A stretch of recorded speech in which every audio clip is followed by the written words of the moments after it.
Okay, तो पिछले lecture में हमने वातज ज्वर की संप्राप्ति समझी थी और हमने ये भी समझा था कि वातज ज्वर, पित्तज ज्वर और कफज ज्वर, इन तीनों की संप्राप्ति में फर्क सिर्फ एक ही है, वो यहाँ है। वातज ज्वर से वात की प्रभाव से अग्निमांद्य होता है, पित्तज ज्वर में द्रव गुण से अग्निमांद्य होता है और कफज ज्वर में शीत गुण से अग्निमांद्य होता है। बाकी तीनों जो रोग हैं उनकी संप्राप्ति जो है वो सेम है। तो अब हम वातज ज्वर के लक्षण पे चलते हैं। लक्षण हर एक ज्वर के अलग अलग होंगे, जिस दोष का प्राधान्य है, जो दोष बढ़ा हुआ है, उस हिसाब से उस ज्वर के लक्षण होंगे। तो वातज ज्वर के लक्षण क्या है? अनियमित वेग, कभी हल्का बुखार आता है, कभी तीक्ष्ण बुखार आता है, कभी सुबह बुखार आता है, कभी शाम को बुखार आता है, कभी खाना खाने के बाद आता है। तो अनियमित वेग, अनियमित उष्णता मतलब हल्का बुखार आता है या तीक्ष्ण बुखार आता है, 1 डिग्री में बुखार नहीं होता। तो इफ यू सस्पेक्ट वातज ज्वर, the patient will tell you that बदन कभी थोड़ा गर्म रहता है और कभी अचानक बहुत गर्म हो जाता है। जैसे विषमाग्नि में था, विषमाग्नि में भी वात की वजह से कभी खाना पच जाता था ठीक से और कभी दीर्घ काल तक नहीं पचता था। तो वात जैसे अग्नि विषमाग्नि में कार्य करता है, वैसे ही वातज ज्वर में लक्षण जो है वो विचित्र होते हैं, वेग के और उष्णता के। उसके बाद वात काल में ज्वर वेग या वात काल में ज्वर की वृद्धि।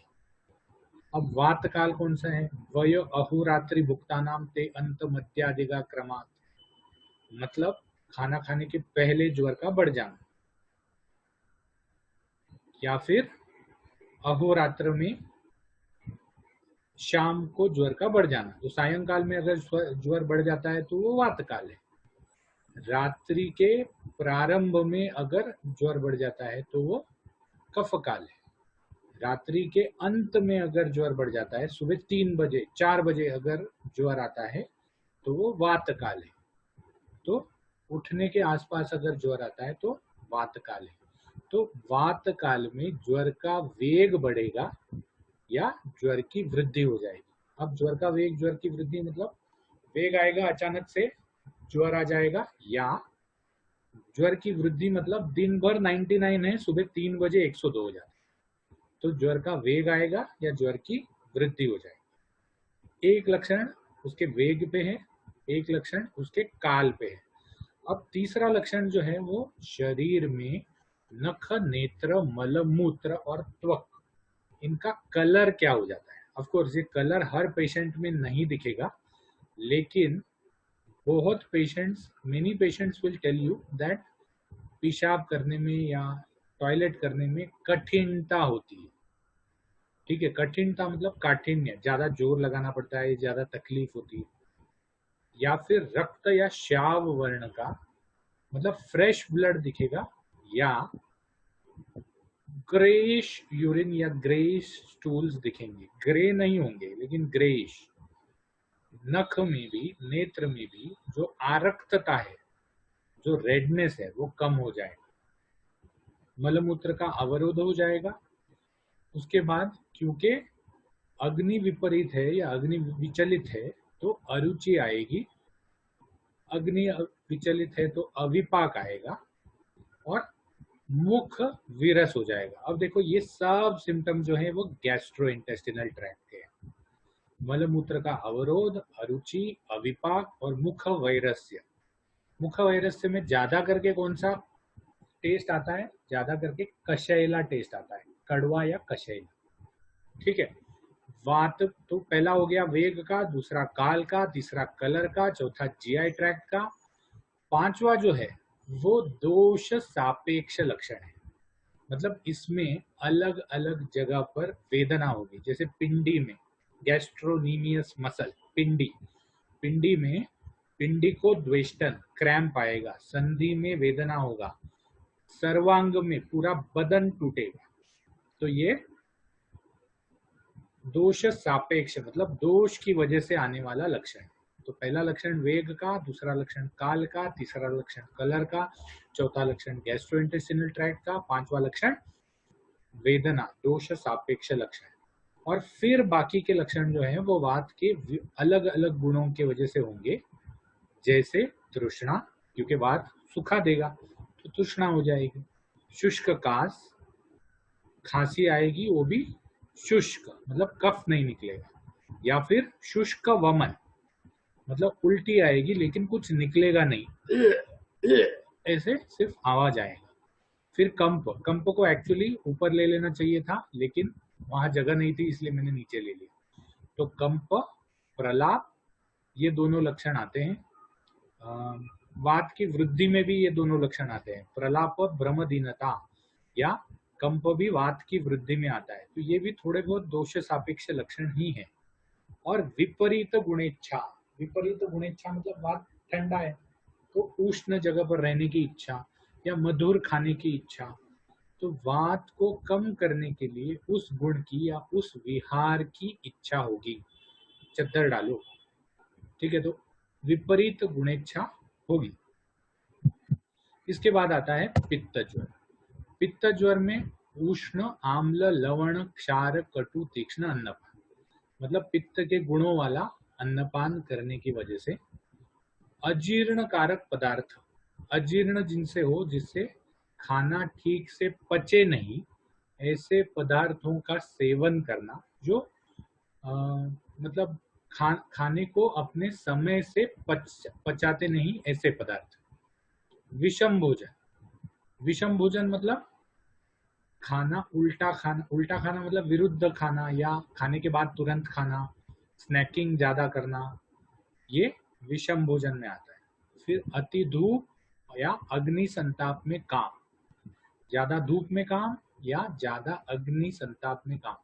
स्पेसिफिकली मैंने जो कंस्ट्रक्शन लाइन में काम करने वाले वर्कर्स हैं उनको जब बुखार आता है तो वो तीव्र वेगी बुखार होता है, क्लासिक पित्तज ज्वर का लक्षण होता है। उसका कारण ये है कि वो बहुत सारी धूप में काम करते हैं। जो रसोई में काम करने वाले होते हैं, कुक्स होते हैं, ठीक है, बड़े बड़े होटल्स की रसोइयाँ बहुत छोटी छोटी होती हैं, तो वहां पर काम करने वाले जो लोग हैं वो हमेशा अग्नि संताप में काम करने वाले होते हैं। इसलिए उनमें अगर कोई ग्रंथि भी हो जाए तो जल्दी पक जाती है, क्योंकि वो गर्मी में काम करते हैं ना। तो इन्फेक्शियस जितने भी ज्वर हैं, इन्फेक्शियस ज्वर, वो सब आप पित्त ज्वर में क्लासिफाई कर सकते हैं। और लास्ट में श्रम ज्यादा करना और क्रोध ज्यादा आना, ये पित्त ज्वर के निदान हैं। श्रम मतलब बहुत ज्यादा परिश्रम करना और क्रोध मतलब बहुत ज्यादा गुस्सा आना। तो ये पित्त ज्वर के निदान है। पित्त ज्वर की संप्राप्ति हम नहीं देखेंगे क्योंकि हमने ऑलरेडी देख ली थी। सिर्फ याद रखना ये है कि यहाँ पर द्रव गुण बढ़ जाता है, ठीक है। तो द्रव गुण बढ़ने की वजह से अंत अग्निमांद्य होता है या द्रव गुण की वजह से अग्निमांद्य होता है। अब हम पित्त ज्वर के लक्षण देखेंगे। वहां पर वात ज्वर में वेग कैसा था, अनियमित वेग और अनियमित उष्णता। यहाँ पर तीव्र वेग और तीव्र उष्णता, मतलब बुखार आएगा तो एकदम हल्का हल्का नहीं चढ़ेगा। 99 से 102 जाने के लिए उसको 2 घंटा 4 घंटा नहीं लगेगा, झट से आ जाए। मतलब अभी मैंने हाथ लगाया था नॉर्मल था, अभी हाथ लगाया एकदम कांप रहा है, ज्वर से गर्म हो गया है, तो तीव्र वेगी ज्वर आएगा। पित्त काल में ज्वर का वेग या ज्वर वृद्धि हो जाएगी। ये भी समझ में आ गया कि पित्त काल जो है अहोरात्रि या भोजन से संबंध में उस समय में ज्वर का वेग या ज्वर की वृद्धि हो जाएगी। उसके बाद वहां पर रक्त श्याव वर्ण के नख नेत्र मलमूत्र त्वक थे, यहाँ पर हारिद्र वर्ण के, हारिद्र मतलब ऑक्कर येलो, डीप येलो जो कलर होता है ना। फीमेल्स विल अंडरस्टैंड बेटर क्योंकि मेरे लिए तो सब कलर सेम है, ठीक है। तो हारिद्र वर्ण के नख नेत्र मलमूत्र और त्वक हो जाते हैं, थोड़ा सा येलोइश टिंज आ जाता है। उसके बाद पित्त वमन, अतिसार, अरुचि और मुख कटुता, ये सब जीआई ट्रैक्ट के सिम्टम है। देखो, पित्त वमन, उल्टी हो जाएगी, उल्टी में वमन निकलेगा, या अतिसार हो जाएगा, वमन में क्या निकलेगा, पित्त निकलेगा, या फिर पित्तातिसार हो जाएगा, अरुचि हो जाएगी, मुख, अरुचि मतलब टेस्ट नहीं लगेगी। अब वहां पर टेस्ट क्यों नहीं लग रही है कफ में, सॉरी वात में, क्योंकि मुख कशैला हो गया है, कषाय या रस युक्त हो गया है, यहाँ पर कटुता आ जाएगी, तो मुख कटुता की वजह से अरुचि आ जाती है। फिर दोष सापेक्ष लक्षण, दोष सापेक्ष लक्षण में ओष्ठ तालु का पाक, तो पित्त ज्वर में ज्यादा करके जो पेशेंट हर्पिस, हर्पिस दो जगह होता है, एक पूरे बॉडी में या फिर एक जेनिटालिया में, तो जेनिटालिया में जो हर्पिस होता है उसको जेनाइटल हर्पिस बोलते हैं, और बाकी बॉडी में होने वाले हर्पिस को हर्पिस सिम्प्लेक्स बोलते हैं।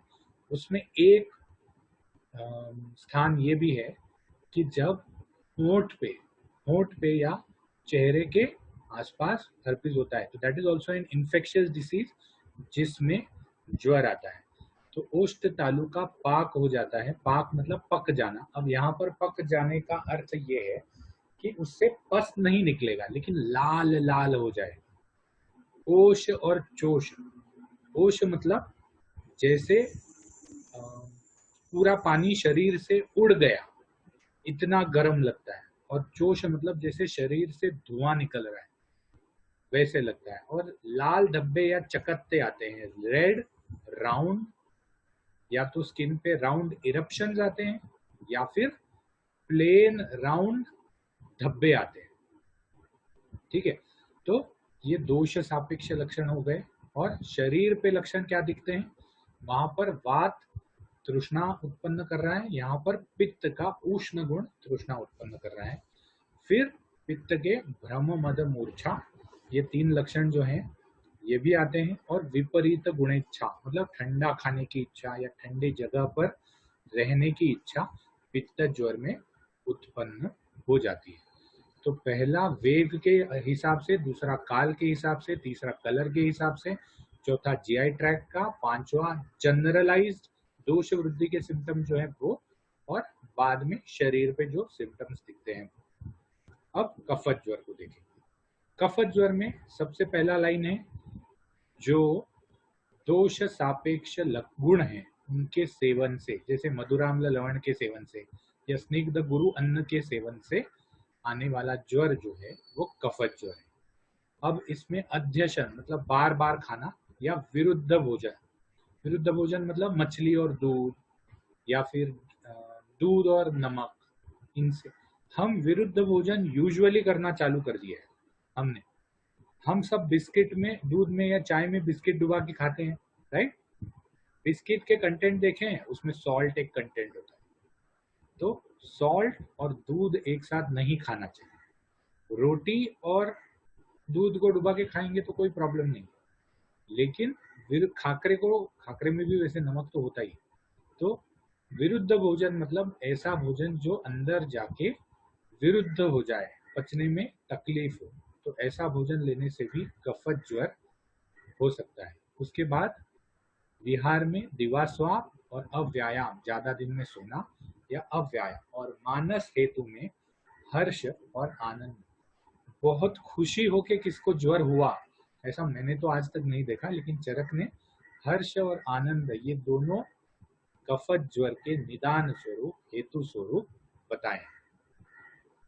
ठीक है, तो अगले वाले इसमें चलते हैं। कफत ज्वर की संप्राप्ति में शीत गुण से अग्निमांद्य होता है। हमने ऑलरेडी वात ज्वर की संप्राप्ति में डिस्कस कर लिया था, तो इसीलिए हम इसको डिस्कस नहीं करेंगे, बाकी स्टेप्स जो है वो सेम है। तो कफत ज्वर में, कफत ज्वर के लक्षणों में वेग में मंद वेग, काल में कफ का काल, वर्ण में श्वेत वर्ण के नख नेत्र मलमूत्र त्वक। फिर जीआई ट्रैक्ट के सिम्टम्स में प्रसेक, अरुचि, मुख माधुर्य, मुख माधुर्य मतलब चिपचिपा टेस्टलेस, और वमन होगा क्योंकि कफ ज्यादा बड़ा हुआ है। कफ के दोष सापेक्ष लक्षण में गौरव होगा, रुद्रव होगा, श्वास का प्रतिशय होगा, और निद्रा, तंद्रा, ये शरीरगत लक्षण होंगे, और विपरीत गुण की, उष्ण गुण की स्पेसिफिकली इच्छा होगी। ठीक है, तो ये कफज ज्वर के लक्षण। अब हम चलते हैं इसके आगे, संसर्गज और सन्निपातज ज्वर के निदान। संसर्गज मतलब दो दोषों का संसर्ग जहां होता है, वात पित्तज या वात कफज या पित्त कफज, ऐसे दोषों का संसर्ग होकर जो ज्वर आता है वो संसर्गज ज्वर है। और सन्निपातज मतलब जब तीनों दोष एक साथ हो जाते हैं तो वो सन्निपातज ज्वर है। तो सन्निपातज ज्वर के निदान में उन्होंने कहा कि विषम भोजन कभी कम, कभी ज्यादा, कभी खट्टा, कभी मीठा, मतलब षड्रस युक्त और सही मात्रा में भोजन नहीं लेना, ये विषम भोजन है। माल नरिशमेंट का एक कारण हो सकता है। अभोजन, बिल्कुल भी खाना नहीं खाना, या विष से युक्त भोजन। तो भोजन का विषम भोजन, अभोजन और विष से युक्त भोजन। अब यहाँ विष मतलब कोई आपके खाने में विष मिलाता नहीं है, लेकिन खाना विषैला हो जाता है, सड़ जाता है, तो वो भी विष भोजन में आ जाता है। फिर ऋतु के हीन मिथ्या और अतियोग से या पंचमर्ग से अयोग से। ऋतु के हीन मिथ्या और अतियोग से या पंचकर्म के अयोग से। हीन मिथ्या अतियोग क्या है, हमने ऑलरेडी पढ़ा हुआ। विपरीत परिस्थिति में रहने से या मिथ्या परिचर्या करने से। तो अगर आपने ऊपर वाले तीनों देख लिए, विषम भोजन से मिथ्या परिचर्या, ये तीनों हेतु आपने देख लिए या तीनों निदान देख लिए, तो this is correlating with low nutrition and low immunity. Low nutrition and low immunity, जिसके वजह से, जिसको खाना ठीक से नहीं मिलता, जिसको बासी खाना खाना पड़ता है, जिसको आज हमको ऋतु का हीन मिथ्या और अतियोग जो है वो इतना लगता नहीं है या इतना समझ में नहीं आता। क्यों? क्योंकि अगर ज्यादा है तो गर्मी ज्यादा है कूलर चला लिया, या ठंडी ज्यादा है तो चादर ओढ़ ली, या गर्म कपड़े पहन लिए। लेकिन जिनको ये सब फैसिलिटीज अवेलेबल नहीं है, तो वो ऋतु के हीन मिथ्या और अतियोग के मारे हो जाते हैं। तो these are undernourished and low immunity people. और इन सब के साथ अगर पूर्वोक्त जो भी वात दोष के प्रकोपक हेतु बताए हैं, खाना पीना, आहार विहार, तो ये जो वातादि दोष के प्रकोपक हेतु जो वातज, पित्तज और कफज ज्वर में बताए हैं, उनका सेवन करने से संसर्गज या सन्निपातज ज्वर होते हैं। तो संसर्गज और सन्निपातज ज्वर ट्रीट करने में भी डिफिकल्ट होते हैं। क्यों?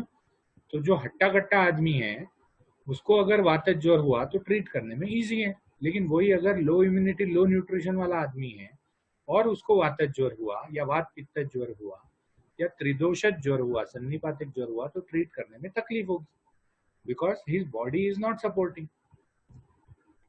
आगंतुक ज्वर का निदान क्या है? आगंतुक ज्वर 4 कारणों से बताया उन्होंने: अभिघात, अभिशंग, अभिचार और अभिशाप। ठीक है, तो अभिचार और अभिशाप ये दो चीजें जो है वो आउट ऑफ साइंस है। ठीक है, अभिघात और अभिशंग ये दो चीजें जो हैं ये इन साइंस है। अभिघात का मतलब आघात, तो आघात से डायरेक्ट उस एरिया में वायु प्रकोप हो जाता है, शोथ आ जाता है और ज्वर आ जाता है। अभिशंग मतलब मनो के वेगों को अधिक प्रमाण में व्यक्त करना। कौन से वेग? काम है, क्रोध है, लोभ है, मोह है, मद है, मत्सर है।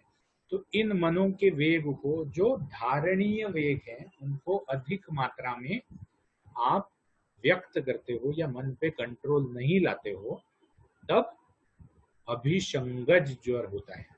अभिचारज ज्वर मतलब जैसे मूठ करनी या किसी ने जादू टोना कर दिया, तो उसके वजह से होने वाला जो ज्वर है वो अभिचारज ज्वर है। और किसी ने श्राप दे दिया, गुरु है, टीचर है, ब्राह्मण है, माता है, पिता है, ठीक है, तो उन्होंने अगर श्राप दे दिया और उसके वजह से अगर ज्वर आ गया तो वो अभिशापज ज्वर है। तो 4 कारण: अभिघात, अभिशंग, अभिचार, अभिश्राप।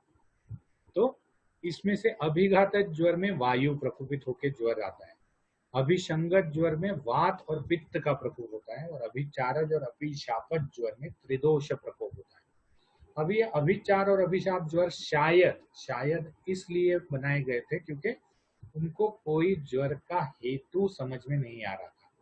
तो आगंतुक ज्वर can also be an infectious disease और इन्फेक्शियस ज्वर जिसमें ज्वर का हेतु समझ में नहीं आए। ठीक है, अब मैं तो बाहर गया था मार्केट में, मैंने अच्छी अच्छी सब्जियां लाई, उसका अच्छा अच्छा खाना करके पकाया, फिर भी कोरोना हो गया, फिर भी बुखार आ रहा है। तो ये क्या है, इसको उन्होंने अभिचारज या अभिशापत ज्वर में डाल दिया कि देखा आपने ऐसा किया था, आपको किसी ने श्राप दिया था या आप पे किसी ने जादू टोना कर दिया, तो इसीलिए ये हो गया। But that quite possibly might be that कि इन रोगों में आप जो भी ज्वर हो रहा है उसके हेतु ठीक से समझ नहीं पा रहे हो या हेतु ठीक से कोरिलेट नहीं कर पा रहे। अब आगंतुक ज्वर की संप्राप्ति, आगंतुक ज्वर की संप्राप्ति बहुत ही इजी है। आगंतुक कारण हो जाते हैं जिससे ज्वर आ जाता है। ज्वर की स्थिति कुछ दिन तक रहती है, 3 दिन 5 दिन, और उसके बाद वातादि दोषों का उसमें संसर्ग हो जाता है। मतलब फिर चलो भाई डिस्को चल रहा है तो हम भी ज्वाइन हो जाते हैं, तो वातादि दोष भी ज्वाइन हो जाते हैं। इसलिए 3 दिन या 5 दिन के बाद वातादि ज्वरों के लक्षण दिखाई देते हैं। अब यहाँ पर ध्यान रखने जैसी ये है कि आगंतुक ज्वर में सिर्फ और सिर्फ ज्वर आएगा, बाकी कुछ नहीं आएगा। No other symptoms will be seen. उसके कुछ पूर्व रूप नहीं दिखेंगे और ज्वर के साथ साथ आने वाले जो लक्षण है जैसे अविपाक है या और मुख वैरस्य है, तो ये सब भी लक्षण नहीं दिखेंगे, सिर्फ ज्वर आएगा। और उसके बाद 3 से 5 दिन के बाद जैसे वातादि दोषों का संसर्ग चालू हो जाएगा वैसे ये सिम्टम्स दिखना चालू हो जाएंगे। इसीलिए आगंतुक ज्वर को अलग बताया है क्योंकि उसमें पूर्व रूप नहीं दिखते और पहले 3 से 5 दिन वातादि दोषों के लक्षण भी नहीं दिखते। ठीक है, तो आगंतुक ज्वर का वर्णन अलग क्यों है? एक तो चिकित्सा वैधर्म्य है। आगंतुक ज्वर में साधारण चिकित्सा, ज्वर की चिकित्सा भी करनी पड़ती है, साथ में विशेष चिकित्सा भी करनी पड़ती है, जैसे देवदैव व्यापाश्रय चिकित्सा या प्रत्याख्येय चिकित्सा, जैसे बलि, मंगल, होम, हवन, हवन है, वो हवम नहीं है, हवन, सदाचार, मन शांति, ये सब चिकित्साएं भी करनी पड़ती है। इसीलिए आगंतुक ज्वर का वर्णन उन्होंने अलग किया है।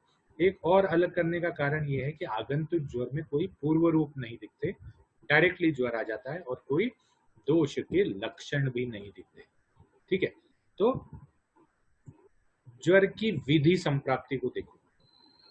एक प्रकार का लक्षण लक्षणानुरूप, जिसका भी बदन गर्म हो, जिसका भी बदन गर्म हो तो उसको ज्वर है। तो बोले वो वातज ज्वर है, पित्तज ज्वर है, कफज ज्वर है, वात पित्तज है, आगंतुज है, कैसा भी है, ज्वर एक प्रकार का होता है जिसमें बदन गर्म। फिर हेतु भेद से 2 प्रकार, एक जिसमें निदान जो है या हेतु जो है वो निज है, ज्यादा खाना खा लिया, ज्यादा सो लिया, दिवा स्वाप कर लिया, तो निज हेतु। और एक आगंतुज है, मार लग गया या किसी ने श्राप दे दिया, तो हेतु भेद से